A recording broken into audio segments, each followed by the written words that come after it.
Good evening, everyone. You are in the spotlight with Brian Gardner for this Thursday, August 4th, 2016. Good to have you all here for our second, of two shows this week.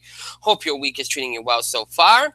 Before we get going, as always, let me remind you all the ways which you can interact and contribute with our show. Have your voice heard by emailing us at itspotlight411@gmail.com. You can also follow us and tweet us at itspotlight411. Also, again, as we always ask, you can feel free to use your own hashtags or use some of the ones that we already have for you. You can use hashtag ITSpotlight411, hashtag ITS5 for our 50th anniversary on the air as a podcast, or you can create your own hashtag depending on what we're talking about. You can do like hashtag ITS movies, hashtag ITS TV, if we talk about sports, hashtag ITS sports. Create your own hashtag, have fun with it, just don't be disrespectful or insulting. That is all we ask. We encourage you to. We also encourage you to follow us on Facebook. Just search for In the Spotlight 411 on Facebook and make sure you like our page upon finding it. This is our second of two shows this week. Real quick before we get going here, as a reminder, next week we will have two shows again. Both shows. Actually, I take that back. I should probably check this right now as I check my work schedule here to make sure that I know what's going on here. I want to make sure I had it planned out, but I want to make sure before I talk that I get this information right. Even though I kind of already suspect that I'm right. All right, so Tuesday. Okay, so we will have two shows next week. Tuesday's show will be We'll probably start around 8:30. Won't be that late. Thursday's show, I should say, will start at 8:30. Tuesday will start at normal time, around after 8 or so.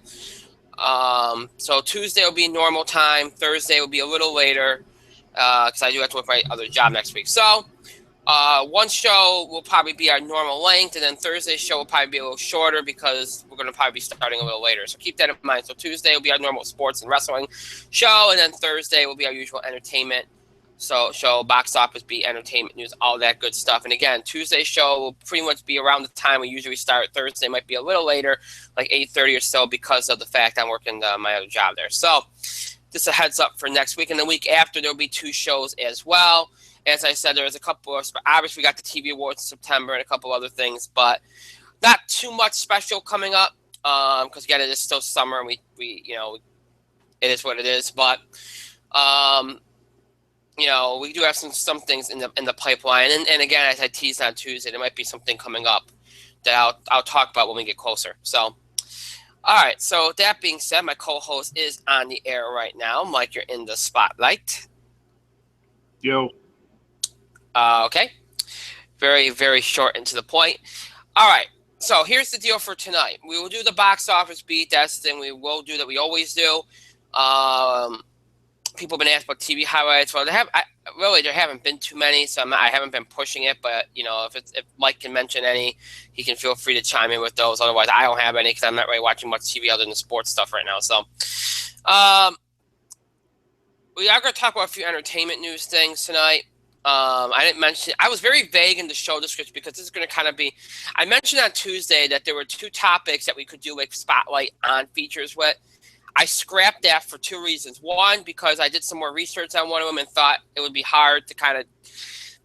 I didn't. It's kind of like what we were doing with some of these baseball topics. We waited a while to talk about. I felt like it was too early to talk about this particular subject, so I scrapped that. And then the second one I scrapped because a number of people wanted me to talk about something else instead, and that's what we're going to talk about. So that's why I scrapped that. So we'll talk about a few other entertainment news things, but primarily we're going to talk about this big controversy that I think is ridiculous involving Suicide Squad, which I think is freaking hilarious, by the way. We're going to have some fun with that. So that's going to be it tonight. We're not going to do a whole lot. It's probably going to be a very short show tonight, to be honest, which is fine. It's summer. I'm not going to overly worry about it, obsess over it. If it were fall or winter, I'd be like, oh, God, that's kind of lame. But, it's summer, so it is what it is. So we'll get right to it. We'll get started right now. And we will start with the box office because it's a nice kind of dovetail into some of the other things we're going to talk about here tonight.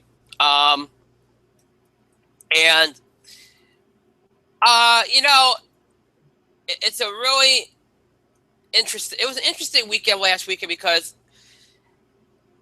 on the surface, you look at the numbers, okay? And you go, oh, that's not too bad. That's not a bad weekend at all. Jason Bourne, not a bad weekend. 59 million. We thought it would hit around 50, 60, maybe even 70 million. It was right in that range. Star Trek stayed in there, hung in there for only about 60% drop, 24.7, not too shabby. But then you look at Bad Moms, which made 23.8 million, $20 million budget. And easily that's the success story of last weekend because, again, that was a movie that many of us I thought were like being very low with. We were going with like a 13, 14, 15 million kind of total with that movie. And ended up exceeding that, which is good, although the cast probably helped that movie. But you look at this weekend, okay, so you got Jason Bourne, you got Star Trek, you got Bad Moms, you got 3 movies over 20 million. Secret Life of Pets was at 18.9, so almost 20 million.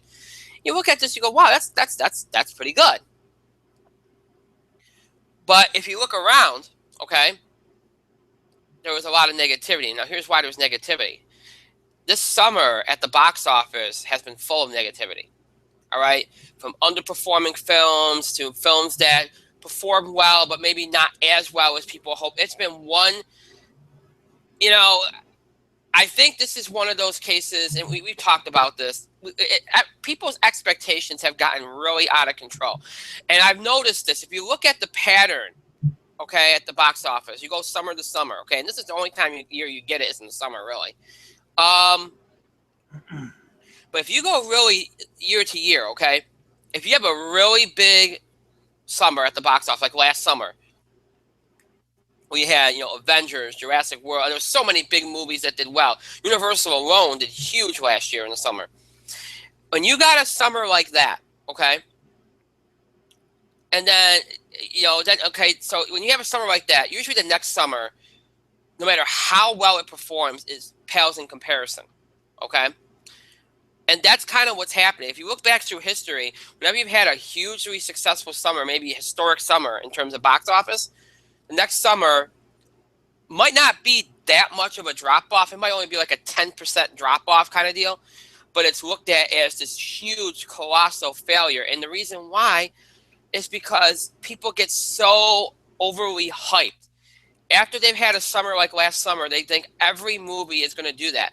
They look at a movie like Civil War and they go, "Oh, well, it's going to do just as good as Avengers: Age of Ultron," not realizing it's a Captain America movie, so it might not pull in that number. They might look at Alice in Wonderland, X-Men, and think that they're going to, even though they're on Memorial Day weekend, that it could still pull in a good number because of the properties they are. There's a lot of different things that factor into it. Everybody was looking for this year's Jurassic World. Where is it? It never happened. Where's that mid-June, late July kind of release? Where's that Guardians of the Galaxy? Where's people were looking for that, and it hasn't come. But if you look at this summer, there's been a tremendous amount of hits. Some of them surprise hits. It has not been a bad summer. There's been plenty of good films. But you wouldn't know it. And you look at last weekend, you get a movie like Jason Bourne pulls in 60 million, but everybody thinks that's a bad thing. These Bourne movies don't make, like, people act like they're $150 million openers every time. No, they're not. This is about what they usually make. Look, Secret Life of Pets a couple weeks ago pulled in a $100 million opening. Not every movie's going to do that. Not everybody's going to be Finding Dory. Not everybody's going to be Civil War. Not every movie is going to be those kind of movies. It's just the way it is. If you had Jason Bourne pull in 60 million last year, nobody would have batted an eyelash because the whole summer was filled with hit after hit after hit, major hits left and right. People took it for granted when movies outperformed their numbers last year. I think every weekend last year, there was at least one or two movies that outperformed their prediction by at least 10, 15%. Every weekend last year. People see us have a summer like that, and they get in their head that they think, oh, with inflation, with ticket prices, everything, oh, this could be easy, these movies going to over, and then you see what Star Wars did, and even during the holidays last year. Or you see what happened this winter and spring with Deadpool and Zootopia and even Batman versus Superman and Jungle Book. People got spoiled over the last year with the run of box office success that's happened.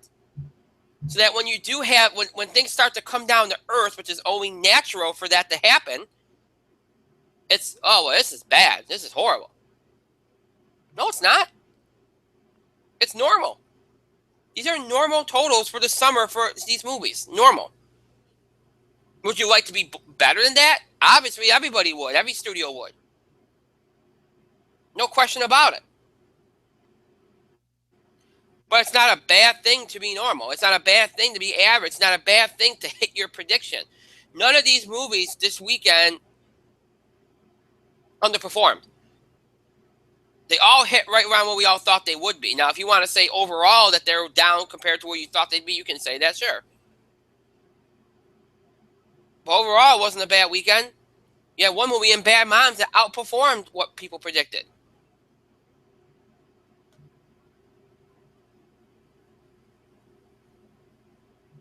I've seen some people think, oh, well, Nerve didn't do well. I thought it would do better. That was the third release last week. I thought it would do better. Well, here's the thing, folks. It opened on Wednesday.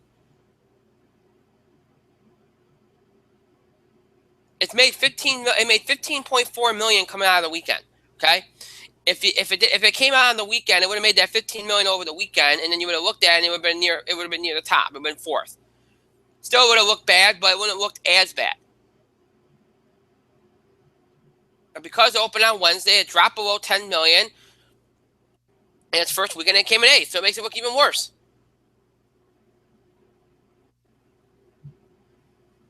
So is it a total flop? I mean, in the end, it probably will be. But at the same time, again, perception and the release date on Wednesday probably hurt it, even though they tried to get ahead of the game with Jason Bourne and everything. And you know what? It wasn't a movie that a lot of people had anticipation for. So, I mean, it's not like it was something that people hyped to high heaven and thought it was going to be this huge deal. People's expectations are out of control this summer. Out of control. Now, next summer they won't be because of what happened this summer. Everybody will be like, oh, you know what? After what happened last summer, yeah, we're going to be cautiously optimistic, and then there'll be act surprised when they overperform. That's the way the narrative sets itself up. It's the pattern. This is the way it is. You follow this long enough, you notice it. So despite what all the naysayers will tell you, this summer hasn't been bad at the box office. It hasn't been. It's a down compared to last year, but last year was historic. And it's not down that far. And this weekend was not a bad weekend at the box office. The only movie that really underperformed was Nerve, and again, that opened on Wednesday, so it was at risk for that. Everything else was pretty much right on target, which is why I'm talking more about the trends than I am the specific movies.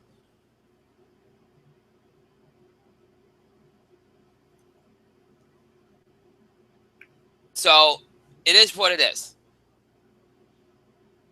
But the negative narrative is going to keep chugging along until the end of the summer box office in a couple weeks, and then we'll get to the fall, and then everybody will be back down to earth, and you'll stop hearing it. I can't wait because I'm sick of it. Like if you followed, I mean, if you didn't know any better, you'd say that every movie this summer was a flop. It's ridiculous.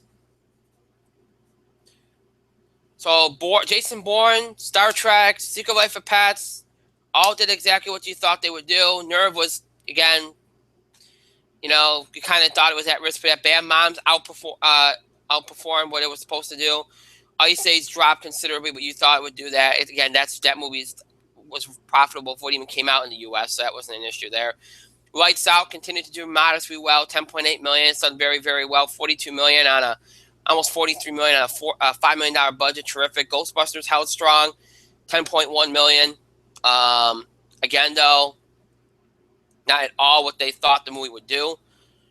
It's up to 162.5 million worldwide, so it's made a profit, but nowhere near the amount of profit they thought it would get. We'll see how that factors into their future plans. Yeah. And look, I mean, a lot of people said clearly Ghostbusters didn't get the female audience. Well, the female audience was out there because it went and saw Bad Moms. So it's out there. Just for some reason they didn't care about Ghostbusters. If assuming that's the reason why it underperformed. So before we set the stage here, and really, the negativity is going to be out of control this weekend too, in a lot of other ways besides what happens at the box office. But before we get to that, Mike, do you have anything to add about last weekend's films here? Last weekend's films? Yeah. Okay. Why would women go out and see Ghostbusters this far away from the movie's release date when there was another women-oriented comedy that came out that is essentially the new hotness? Got me. Ghostbusters had its time in the sun. Now it is time for Bad Moms to be the new hotness. So that's what they're going to see. Why should they go see Ghostbusters again? You know what I mean? Why should they? As for the rest of it, Star Trek held up. The other movies held up. It's fine. The box office is what it is. I mean, there's not a whole lot you can really say other than, oh, well, this movie's underperforming. There are movies that are underperforming, but as you said, we're coming off of a historic box office last year. And, and we had a couple of billion-dollar movies already this year. Yeah. So if you think about it, people are seeing movies this year. It doesn't mean they're going to see movies this summer. It just means they've already seen movies. Already. They've gone out of their way to see movies already, Yeah.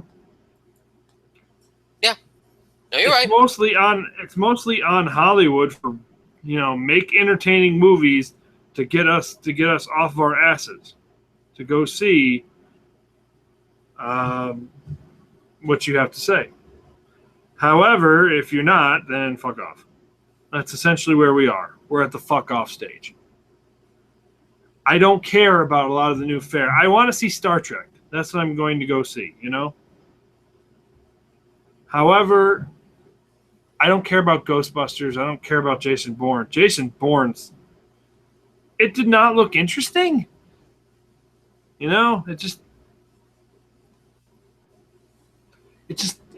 don't know. The trailer didn't make it seem exciting. Not that I've seen the other ones anyway. But it is what it is.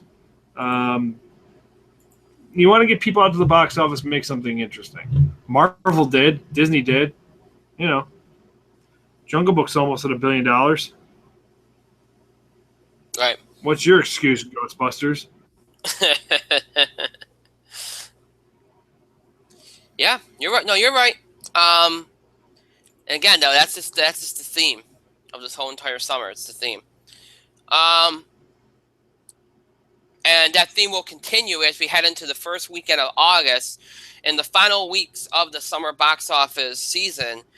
And, you're looking for a $100 million opening weekend. You're going to get one this weekend, despite the fact that critics are raking this movie over the coals. Suicide Squad is expected to be in a $100 million opening in the U.S.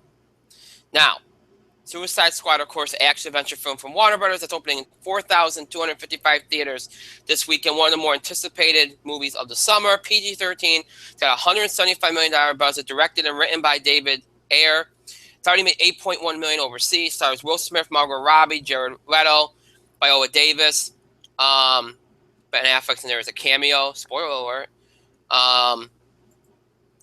So, a very anticipated film. It's a movie that Warner Brothers and DC have a lot riding on right now after what happened with Batman vs. Superman. Now, here's the thing to remember, folks. Okay? Yes, it's great to get the headlines and to have a great opening weekend. But DC has never had a problem with opening weekends. Man of Steel had a great opening weekend. What happened the second weekend? Fell right off the map. Batman vs. Superman had a great opening weekend. What happened the next weekend? fell off the map. What will happen with Suicide Squad? We'll see. Critics don't seem to think it's going to do much of anything after its first weekend. It's getting destroyed. We'll talk more about that later. The feeling you get is that this is more and more looking like a summer popcorn movie that is just there to entertain. And look, I think the concern you have going into this movie is this, okay? This is going to be one of those movies you're probably going to be able to find something entertaining about, okay? But it's got the makings of being a discombobulated mess because you know they probably tinkered with it a little bit, especially late with all the reactions they were getting to Batman versus Superman. So, it has the makings of being a movie that got tinkered with to the point where a lot of things got lost in the mix, okay? I always worry when you hear that a film's been tinkered with so often and that so much has been cut and this was moved and this was, whenever you hear about that, that's how you get movies like Fantastic Four last year. And Mike can tell you, it's not pretty. I wanted to see Mr. Holmes, God damn it. I wanted to see Mr. Holmes. Mike, believe me, we all wish we could have seen Mr. Holmes instead, believe me. Mr. Holmes was really, really good. It's just I wanted to see it that night, not on DVD. Although I do own the DVD now, and it is a worthwhile purchase. So please do yourself a favor. Go to Amazon.com and purchase yourself a copy of Mr. Holmes. And don't ever pay for a Fantastic Four movie again. Don't ever pay Fantastic Four. What the hell? Oh my God. At least you could have given you a complete movie. But yeah. Anyway, again, whenever you hear like so much about cutting and editing and moving things around and all that kind of stuff, you worry about what you're going to get, what the finished product is going to look like. And, there's been a lot of that with this movie.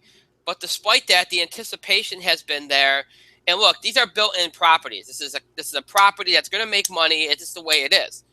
All right, this is not an issue of whether this movie's going to make a profit. It's going to make a profit, all right?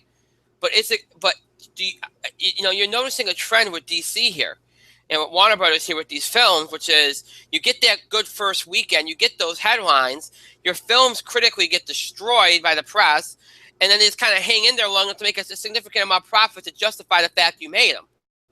But they don't get any.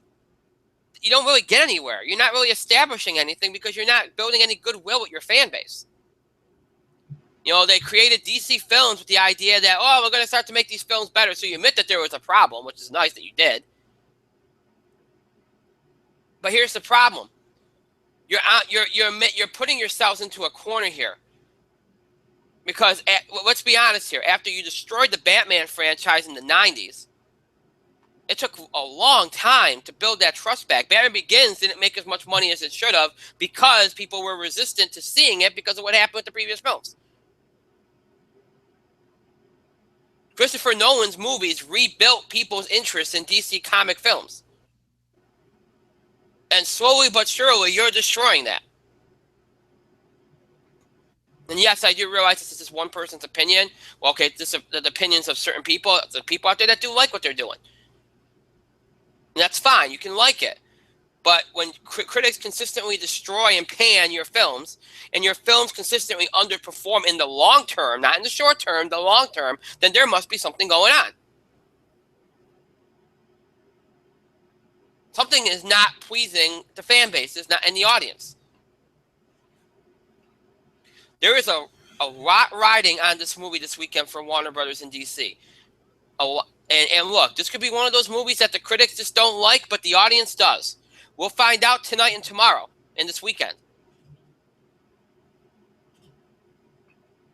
And if it ends up being a situation where people are very positive about it, then I think if you're DC and Warner, you look forward to next weekend thinking, all right, you know what, Pete's Dragon is coming up, but we should hold up well because people actually seem to like our movie despite everything.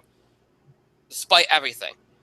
And if you have that good second weekend, then you're golden. Then you're set. You've done something. Despite everything, you've done something.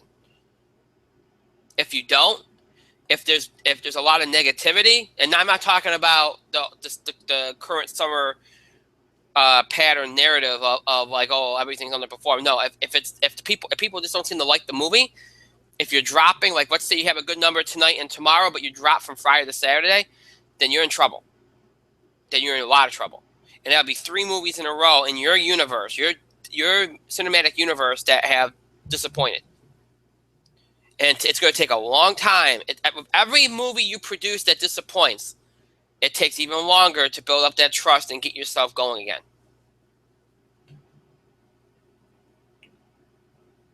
So there's a lot riding on this movie this weekend. We know the opening number is going to be good. We know what it's going to be. We know it's probably looking at about 125, maybe 130 million dollars this weekend, which for the overall box office is going to be tremendous. And all the naysayers like, we got a $100 million movie again, yay!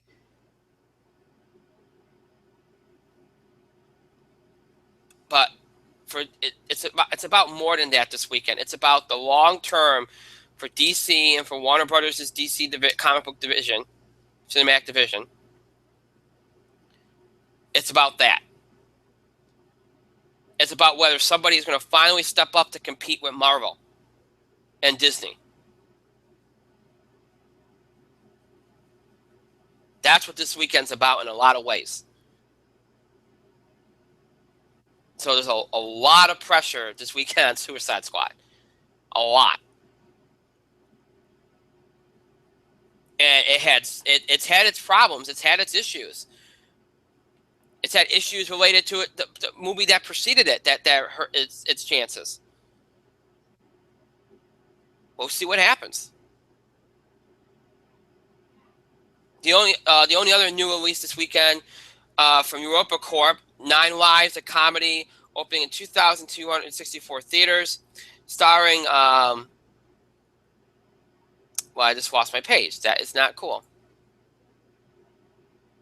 Okay, Box Office Mojo has updates in place, so after it stars Kevin Spacey, and look, it's one of these movies that, first of all, I think are just not movies that work right now. I mean, they might work for kids and families, and that's really who this audience is going to cater to anyway. But realistically speaking, on a broader stage for the mainstream, if you want to avoid this being a niche kind of movie, okay, and if you want to avoid just simply making like maybe $10 to $15 million, you want to burst beyond that, especially, and you might want to do that in the summer when most movies do better than that kind of total, at least for their opening weekends anyway. Then you don't want a concept like this, because these kind of concepts worked really well in the 80s, maybe the 90s. These high concept movies where person becomes an animal, people switch bodies, that kind of stuff only worked during those times. Those and back when, you know, it was okay to be one of these kind of movies that only made $50-60 million overall. Nowadays, you make that, it's like, wow, geez, that's a flop. You know, so I don't look for this movie to do particularly well. I mean, if it pulls in $10 to $15 million, consider it lucky. I do like that we're trending more towards some more of these family movies, like movies the whole family can see, because we did trend away from that for a while. But I'm not sure if these are the kind of movies you want to go to. Kids might enjoy it. Some parents might enjoy it. But you ain't going to get many outside of that realm to enjoy this movie. And that's going to limit you drastically as far as how much you can draw. So 10 to 15 million would be about what you'd expect. So Suicide Squad's going to be an easy number one. You expect Jason Bourne to be 2, probably drop to around maybe 30 million or so.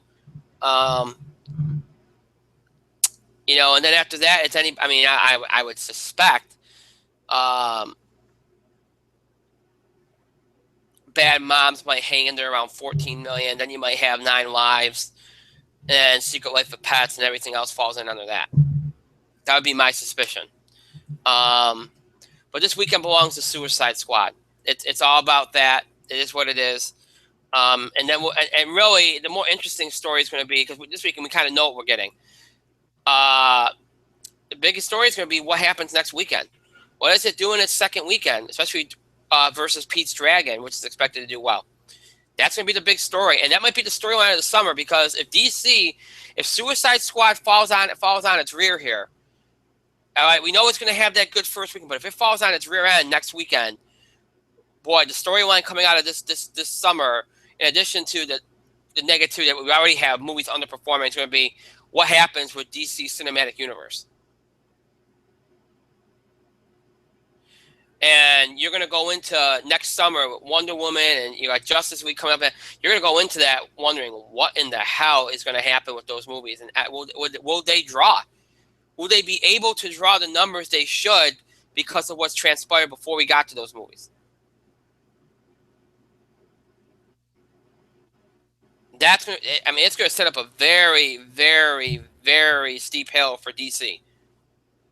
So it's going to be interesting to see what happens with Suicide Squad here. Just not so much this weekend, but next weekend. So we'll talk obviously about that next weekend. We talk about Pete's Dragon, Suicide Squad, and everything else as we head into the final weeks of summer here at the box office. So, Mike, do you have anything to add? No. Okay. All right. So, since we're on the subject of Suicide Squad, this is the topic I decided to talk about because a number of our fans were pushing me to talk about it because it's become such a big story over the course of the last couple of days here, and that is the controversy involving Suicide Squad and Rotten Tomatoes. Now, this goes back months, okay? Many of you might recall over the spring when Batman vs. Superman came out, when it got destroyed by critics. A lot of critics got a lot of negativity pushed at them. There was threats. There was a lot of things going on. They felt like there was an agenda. Oh, they're in Marvel's back pocket. There was a lot of things going on. And then, fast forward a few months. And then people saw the movie and they're like, oh, never mind. Well, there's a considerable amount of people that claim the movie's not bad, which people have their opinions. But anyway, fast forward 4 months, and Suicide Squad's reviews start coming in earlier this week. It's not pretty. If you're going to take a positive from it, there are a number of critics that were very critical of it, that said there was still some enjoyment to be taken from it. There was a lot of positives to still be taken from it. The acting they felt was good. There was things there. They just felt like it wasn't as good as it could have been. So I think if people actually read the reviews, they would see that it wasn't looked at as bad as Batman vs. Superman.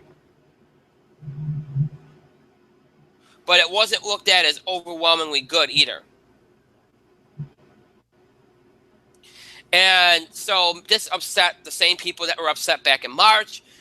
Obviously, we had the same reaction, only this time they created a petition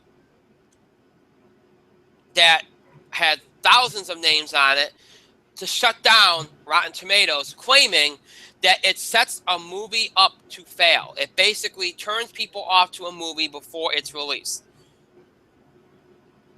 I've seen a lot of suggestions over the last 2 days from people that range from shut Rotten Tomatoes down, or you could do something like where the reviews don't get posted until after a movie's been out for a few weeks, so that movie actually has a chance. I've seen people say that critics should be they need to vet critics a little bit better so that they don't have any preconceived bias. Hold on. What world are these people living in? Do they not know the purpose of reviews? They not know the purpose of these things? Critics review things prior to it so you, the viewer, could help formulate an educated opinion on whether or not you want to go to the theater to spend your hard-earned money on whatever crap movie they are showing or good movie they are showing. Right. Do critics have a bias? Yes. Do you have a bias? Yes. Do I have a bias? Obviously. So we see these reviews through our filter. That's it. They are there to help us make an educated opinion. It's like the people who saw Ghostbusters and the people who still think Batman versus Superman was good. They went into that movie looking at the reviews through their own filter, thinking, this is wrong. These reviews are wrong. I went in there. I was miserable for 3 hours. And you know what? That was the best movie I've ever seen, featuring Batman and Superman. It really wasn't. You know, it's the best movie ever. The critics were wrong because you went in there with that preconceived bias already. You know? Right. So what world do these people fucking live in? Are they going? All right. Their petition with thousands of signatures.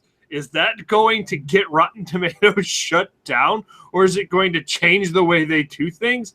No! No, it's not.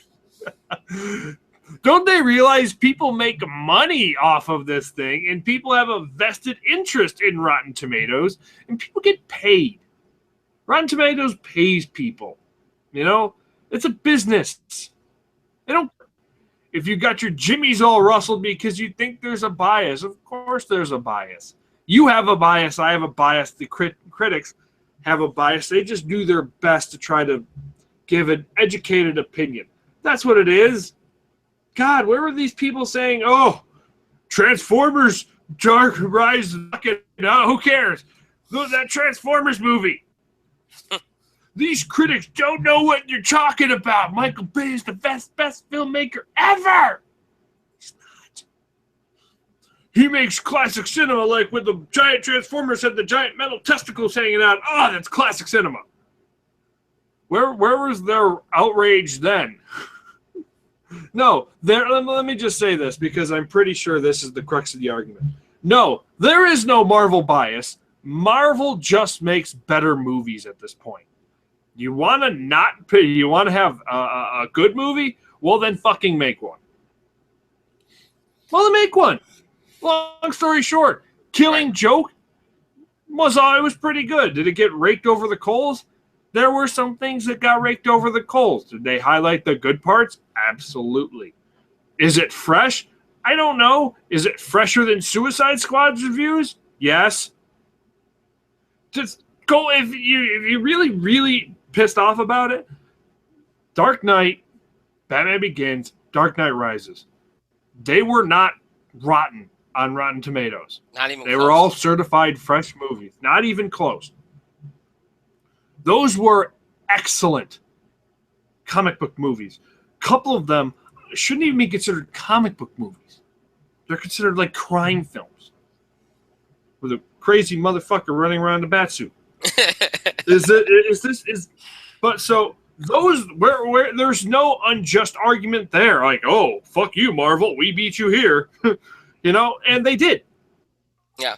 Batman Begins, Dark Knight Rises are three of the greatest comic book movies ever made.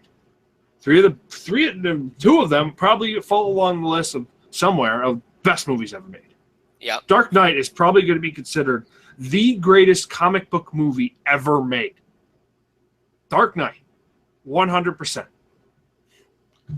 And you've got your Russells and a Jimmy because Suicide Squad's getting crappy reviews and Batman vs. Superman got crappy reviews. Well, newsflash, people, there's a reason. There's a reason. Look, I liked the Conan the Barbarian starring Jason Momoa. I know full well that did not get good reviews. I know full well it probably wasn't the best movie. It really wasn't. Did I enjoy it? Yes. It offered me what I was looking for. However, it wasn't a good movie. At least you're honest. But I enjoyed it. Yeah. You know? You So did here's the enjoy thing.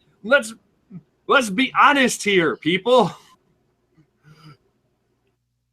It's going to get critically raked over the coals because essentially it's a popcorn movie. They went back and had to reshoot shit for Suicide Squad because it had a similar tone to Batman versus Superman in that it was depressing and you questioned the world and its existence after 3 hours of sitting there and watching that garbage.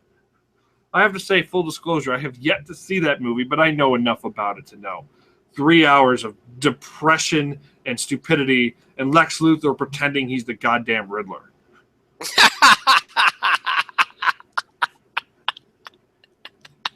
There's a reason why. But here's the thing: I'm not going to go out of my way to pay my hard-earned money to see shit movies, unless there's a reason for me to want to see shit movies. I will say this though: I have a slight interest in Suicide Squad. I do think it looks entertaining, because from what I understand, they went back and shot some scenes to give the film some levity and not make it a 3-hour, oh, woe is me, life is pain type of thing. Like Batman versus Superman was. I mean, hell, there's a reason the Justice League trailer ripped off the Avengers tone pretty heavily. They want you to think it's fun.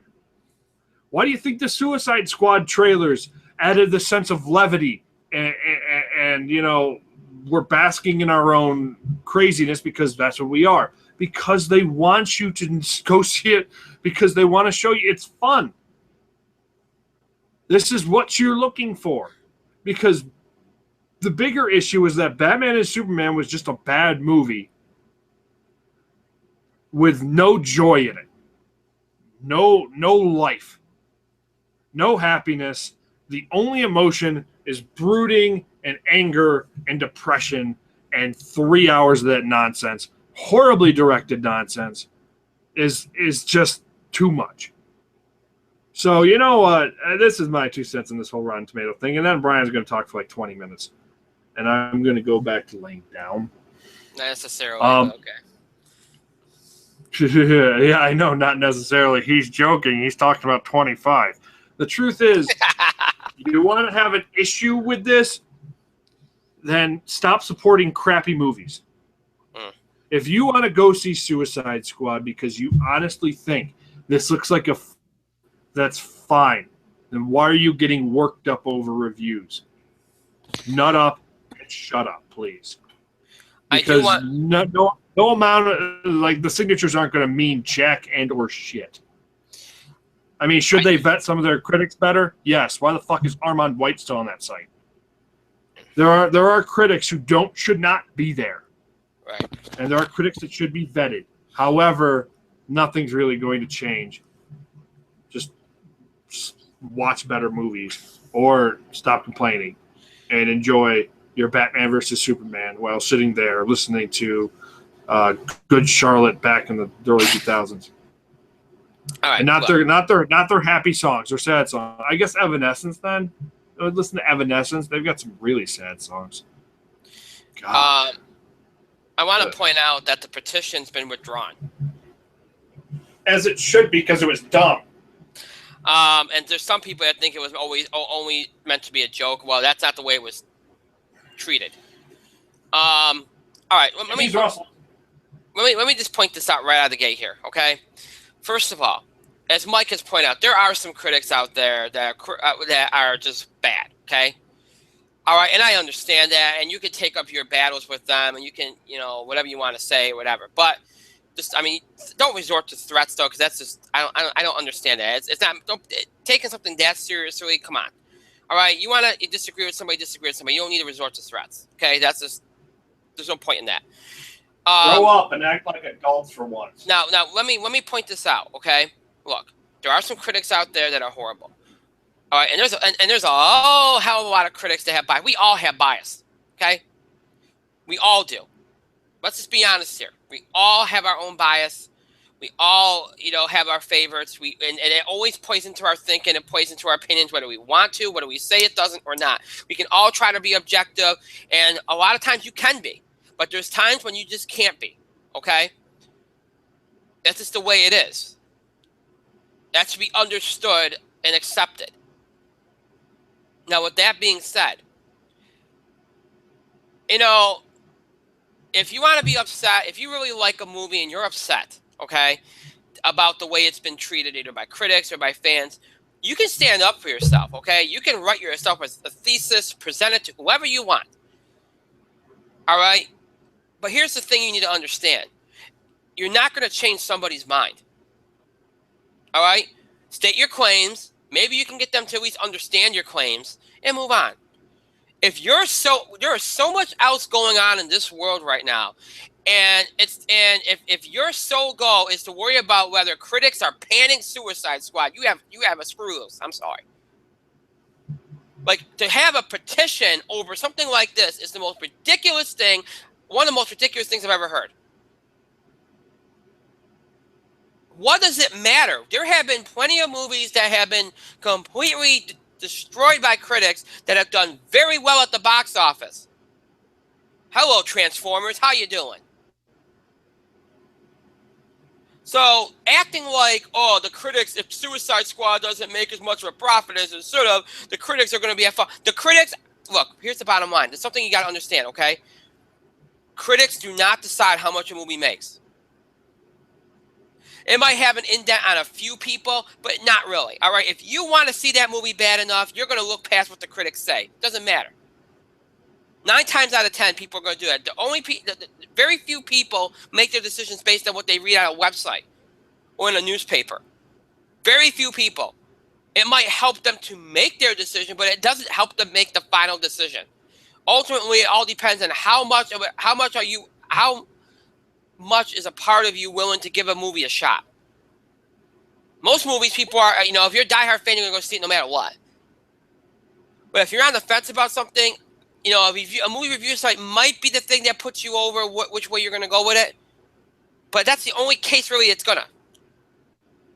And that's not going to be enough people to make a difference between whether you're going to make a profit or not. Okay? It's just not. The bottom line is this.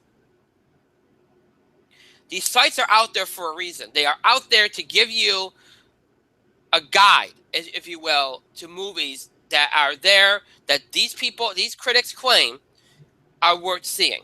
It's up to you whether you want to agree with them or not, whether you want to take a chance on them or not. For people that might be people that are very old school that go to the movies every weekend and don't know what they're going to see until they get there. And they go, oh, you know what? I read on Rotten Tomatoes that movie was supposed to be good. Let's check out that. That's really the only people that this affects, that Rotten Tomatoes affects. That's what it's there for. Some people get so wrapped up in whether a movie is got a good Rotten Tomatoes score or a good Metacritic score, or whether it wins Oscars or Emmys or rating. People get so wrapped up in that crap, and it's stupid. All that matters is whether it entertains you and pleases you. If it pleases you and entertains you, who cares?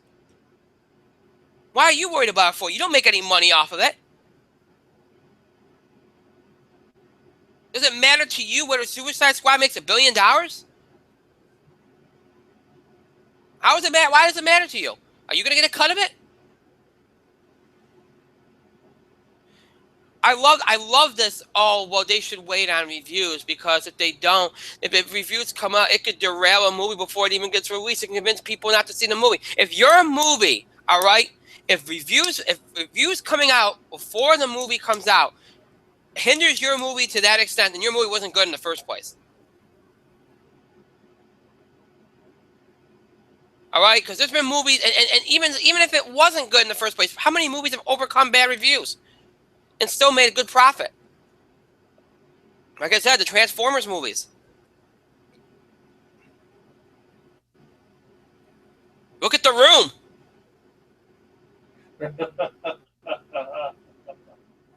That movie, I mean, we all know how that movie got scored. It didn't do well at first, but look at it now. Oh, hi, Mark. But I'm being serious though. Like, come on now.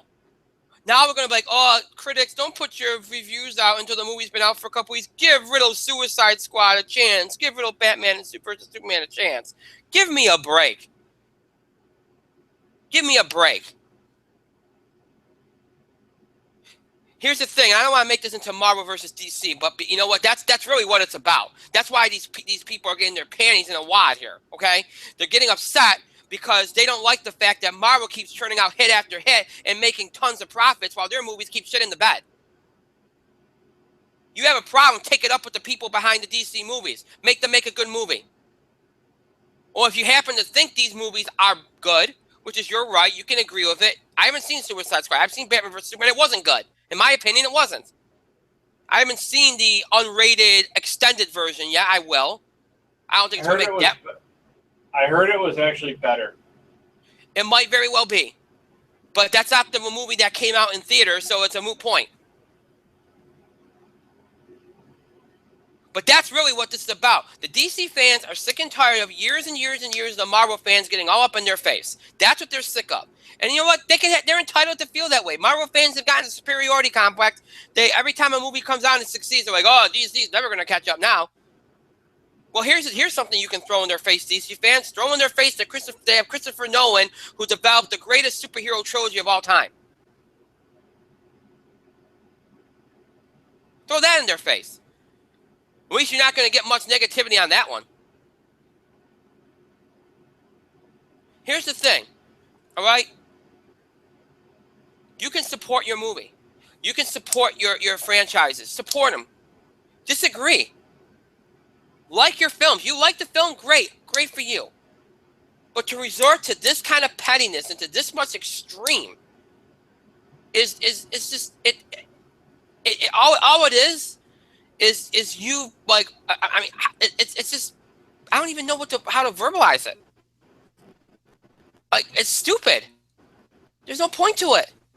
It just makes you and the fan base look awful.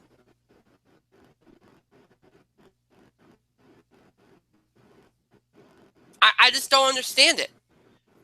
If people find the movies to be bad, they find the movies to be bad. There's got to be a reason why so many people think the movies are bad.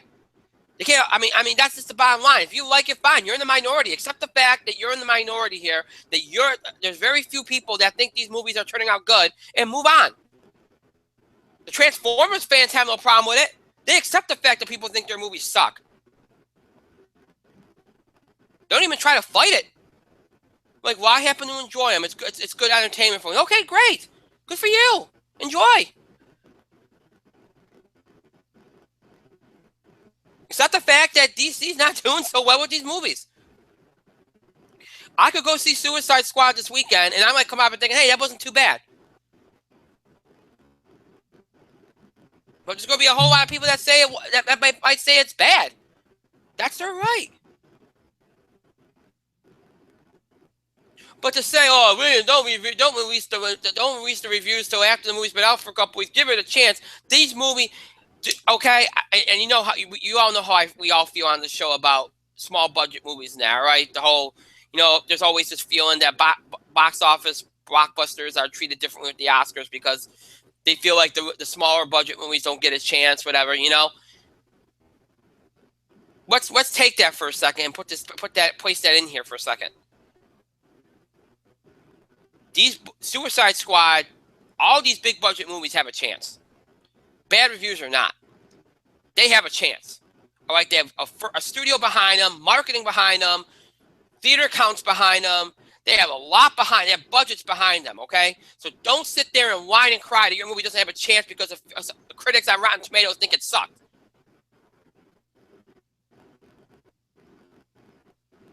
You're not going to hold back on reviews just because people think it sucks.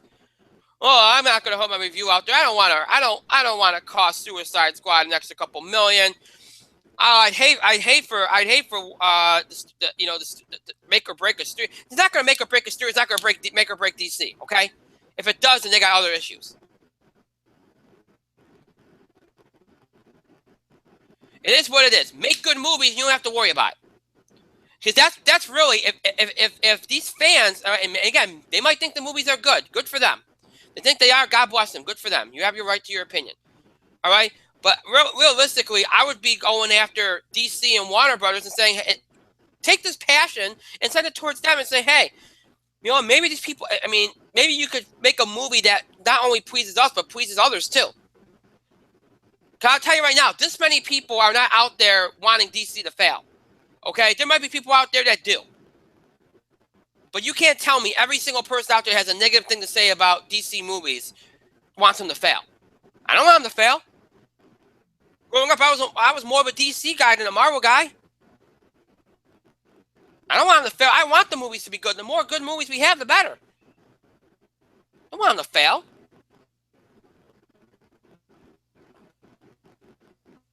That's what I would do. I would say, hey, you know what?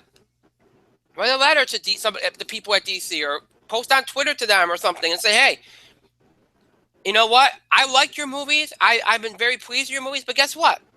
There's clearly a lot of people that aren't. Maybe there's a medium. There's a middle ground that you can find.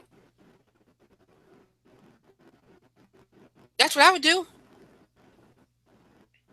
But to resort to this and to suggest they closed down Rotten Tomatoes, I mean, geez. Not that many people have an agenda against DC, and nobody's in Marvel's back pocket, okay? Here's the thing, okay? If we're gonna break this down to the most basic difference, Marvel takes their time, DC doesn't. They rush everything. The Nolan movies weren't rushed, and it shows. Everything else since then has been rushed. Man of Steel was rushed. Man vs. Superman was rushed. Suicide Squad was rushed. When you rush the movies, they fall apart. You do not rush big budget movies.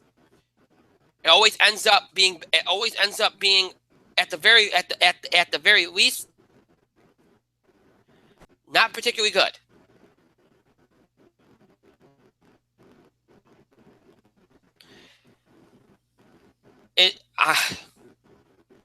It's going to be an interesting weekend. If people come out of that movie treating it the way they treated Batman versus Superman, it's not just going to be the critics that are getting into wars with fans here. You're going to have fan wars just like you did all spring. It's going to be a fun time on message boards, isn't it? Fun time. I guess we'll see how it develops. I mean, the petition has been withdrawn, so this thing's probably going to, fade out now. But the fact that it even was a thing is just ridiculous. And no disrespect, man. Look, everybody has a right to their opinion, okay? I'm not trying to reject that notion. But we all do too, and we think this is absurd, so. All right, we're going to talk about one more thing, and then we're going to close off. Because there are a couple other entertainment news we were going to get to, but I don't want to go on too long. I'm starting to lose my voice a little bit. So we're going to cut some things, and if we can hold them for next week. We don't have a lot to talk about next Thursday anyway, so we thought not as of right now anyway. There's one story I want to talk about that one of our fans sent in, so I'm more focused on what the fans sent in than the stuff that I think is worth talking about. And that is something from the TCAs.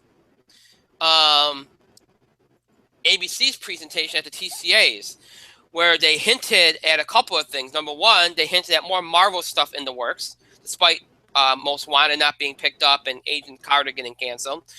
And they also hinted at a potential Star Wars series in the works, that they have ideas, et cetera, et cetera. One of our fans has sent us an email with that particular information in there. And it was a very good question. And it wasn't just about one of the questions, it was a two-pronged question. One was and this is related not to Star Wars, but to Marvel. What other ideas could they possibly have for Marvel on ABC, for future ABC shows? And what ideas could they possibly have for Star Wars considering the fact that any show on ABC would be serialized? That was the first part. And the second part was, I just lost my train of thought. Wow. What is your reaction to? I just lost the email. Wow. Okay. Wow, that just blinked right out. Okay. Gotta bring it back up here. Sorry about that. All right.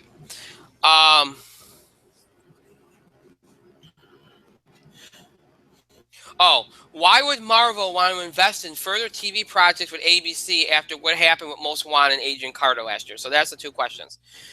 And again, so I like this. I like it better when fans send us the questions, so we don't just regurgitate a news report, because it gets boring when you do that. So I kind of like it when people do. That's why I chose to do this instead of talking about stuff that I found more interesting. Really quickly, I'm going to be quick with this answer because it's an easy answer. The reason why is because they didn't have faith in Most Wanted. It's clear from the beginning they didn't have faith in Most Wanted. They dropped it. It was supposed to be picked up after season 2 of S.H.I.E.L.D. Didn't. It was back in the development, and then it just, again, there never seemed to be an overwhelming amount of support behind it. A lot of people wanted to make it about the change in leadership at the network. Clearly, that wasn't it. So I think that's what happened with Most Wanted. And they even said they wouldn't mind if Marvel shopped it to other networks. So it's just a case it didn't feel like it was strong enough to be on their network. Secondly, Agent Carter, a lot of people felt like it declined in season 2. The ratings were a mess, and that's partly ABC's fault. We all admitted that. It was clear though it was clear really going into season 2 that they really weren't completely behind it anymore. So I don't think any of that was really surprising. They like Agents of S.H.I.E.L.D. S.H.I.E.L.D.'s their show. You know, it's clear they still support that. Everybody wants to make a point about the 10 o'clock time slot. Look, they seem firmly behind it. It's the only show they promote very heavily. You know, it's pretty obvious to me that they're still behind that one. And I don't think they want to look, the partnership with Marvel they want to keep because it's Disney. And it gives them an extra ad source on the TV network for the Marvel movie properties. And that's something that they'd be looking at with Star Wars, too. If they can get Star Wars on the network, that's another thing. You know, you get look, Agents of S.H.I.E.L.D. helps promote the Marvel movies. Star Wars TV show helps promote the Star Wars movie properties. What ideas could they have for it? There's a lot of things they could do. They could focus more on... they could focus on squadron pilots. They could focus on maybe different branches of the Skywalker family through history or something. I don't know. They could do some expanded universe stuff. I mean, there's a lot of possibilities there. Different branches of the Skywalker family. I don't think there's any other branches to talk about. So scratch that. I forgot. But shouldn't have mentioned that. But, they have a world of, they can focus on just certain people from different planets or different movie characters in their youth or something like they're doing with the Han Solo movie, number of things they can do. And as for Marvel, there's tons of possibilities. Now, obviously Netflix has a lot going on there, but they probably wouldn't do something with, they still got Damage Control. That's still a possibility. They could do a lot of different things. Maybe they can do it actually just straight up Inhuman show. That's a possibility. Maybe that's the only thing I can think off the top of my head because it played very well with S.H.I.E.L.D. Or maybe they come up with like, I know one of the ideas that was rumored for Netflix a while ago was a Hawkeye and Black Widow show. Now, I don't know if Scarlett and Jeremy would ever commit to a 22 episode TV show, but maybe like a 13 episode of Agent Carter, maybe they can pull it off. That could be a possibility.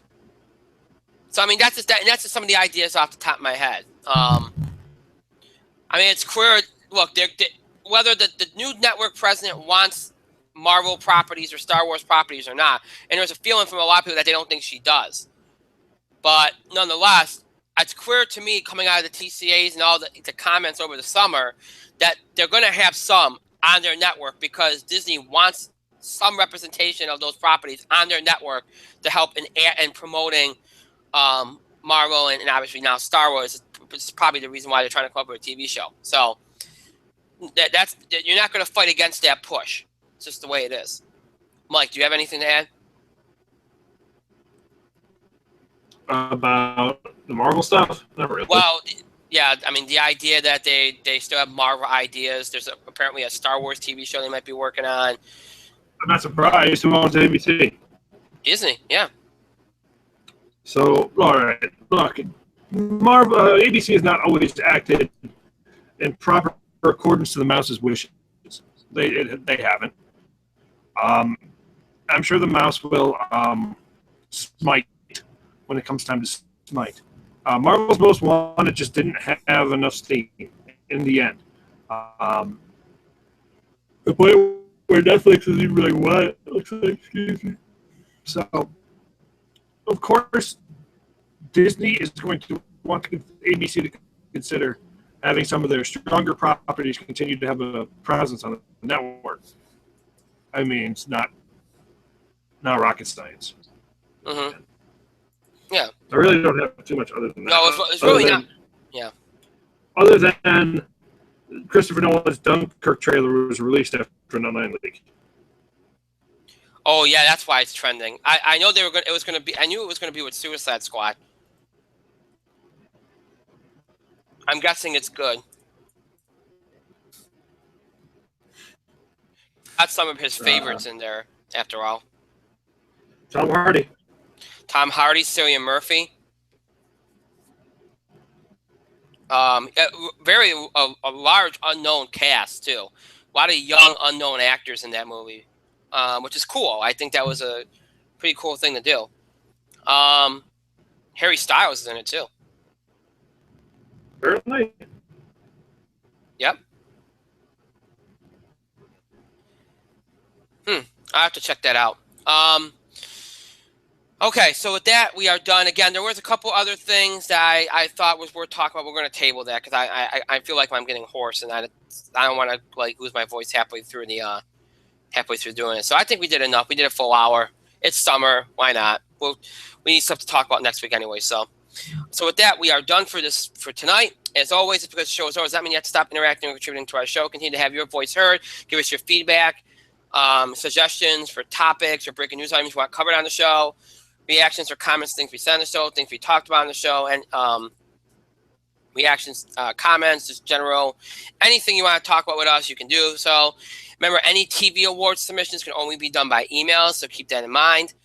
So any of these things you can do by email, Facebook, and Twitter. Questions about the show and the scheduling of the show. So any of these things you can do by email, Facebook, and Twitter. Again, except for TV awards submissions, only by email. You can email us at itspotlight411@gmail.com. You can also follow us and tweet us at itspotlight411. Please remember to use the hashtags, hashtag itspotlight411, hashtag ITS5. That one, of course, for our 5th anniversary on this podcast. Or you can create your own hashtag depending on what you're talking about. If you're talking about movies, you might use hashtag ITS movies. Talking about wrestling, you might do hashtag ITS wrestling. Or you can create something else, some other hashtag. Just don't be disrespectful or insulting. That's all we ask. You can also find us on Facebook. Just search for In the Spotlight 411 on Facebook. Make sure you like our page upon finding it. We encourage you to follow us on Facebook and Twitter for the latest information about our show, especially as it relates to scheduling, any postponements or delays that happen last minute. The only way I can let you all know is by Facebook and Twitter, so you want to make sure you follow us on social media. There's many ways in which to keep up with our show and look back at past episodes. If you're more of a fan of seeing us on screen and the live streaming aspect of podcasting, and maybe you're only interested in more recent episodes, maybe everything from mid-October all the way to now, which is our Google Plus YouTube stuff, then you'll want to find us here on Google Plus and YouTube. Just search for In the Spotlight 411. Again, search for In the Spotlight 411 here on Google Plus and YouTube. And you'll have access to every episode we've done for Google Plus and YouTube, everything from mid-October all the way up into tonight's episode, the most recent episode, of course, that being tonight. They're all on both sites for you, available to you. You can just search for the episode you want, whether you missed a part of an episode, missed an entire episode, want to check out an episode again, whatever the case may be, you can check out all the episodes I just mentioned on Google Plus and YouTube whenever you'd like. If you're more of a fan of audio podcasts and maybe listening to us rather than seeing us, listening to us on the go, or being able to check our show out on the go, or maybe you're somebody that is more interested in episodes from way back when, whatever the case may be, you can check us out on Podbean and iTunes. Just search for In the Spotlight 411 on both sites, and you'll have access to every episode we've ever done, everything from our original first few months on Blog Talk Radio, everything from our talk show run that lasted for 5 years. Every episode we ever produced for Google Plus and YouTube is also on there. Everything is on there in order from the most recent date to the oldest. So tonight's episode obviously be at the top. Any episodes that were streamed on Google Plus and YouTube have been transferred into audio format on both sites. So you have that. So whether you've missed an episode, missed part of an episode, just want to listen to an episode on the go, maybe you're a longtime fan that wants to check out past episodes from way back when again, or just keep up on episodes. Maybe you're a new fan who wants to check out episodes from way back from years ago that you never heard before and just want to hear, or maybe just want to catch up on recent episodes. Whatever the case may be, you can do all that by searching for In the Spotlight 411 on Podbean and iTunes, and you'll have access to all of our episodes. So Podbean, iTunes, Google Plus, YouTube, all there for you to keep up with our shows, look back at episodes, and all that good stuff. So make sure you utilize all those resources if you need to. As always, I want to thank Mike for being here tonight. Thank you, Mike.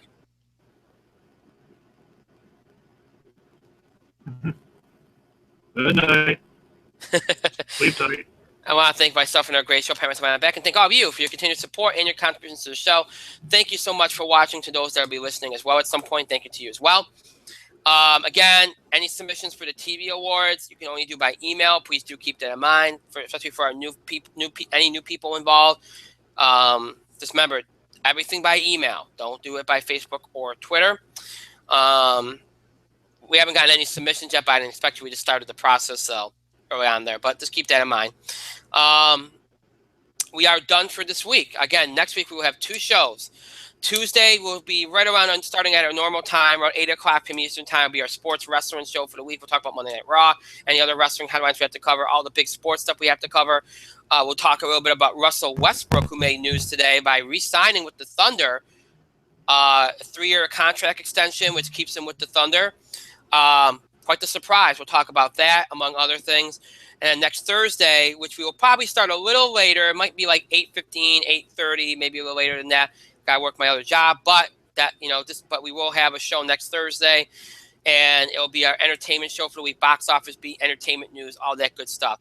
And then the week after, we'll also have 2 shows as well. So next couple of weeks, still on a normal schedule before we get to our end of August preemption kind of schedule. So with that being said, I hope you all have a great rest of your night, a great Friday, a great weekend, a great start to your week next week. We'll see you back here broadcasting and streaming live on Google Plus and YouTube at 8 o'clock p.m. Eastern Time this coming Tuesday, August the 9th, 8 o'clock p.m. Eastern Time. Until then, have a good night, everybody.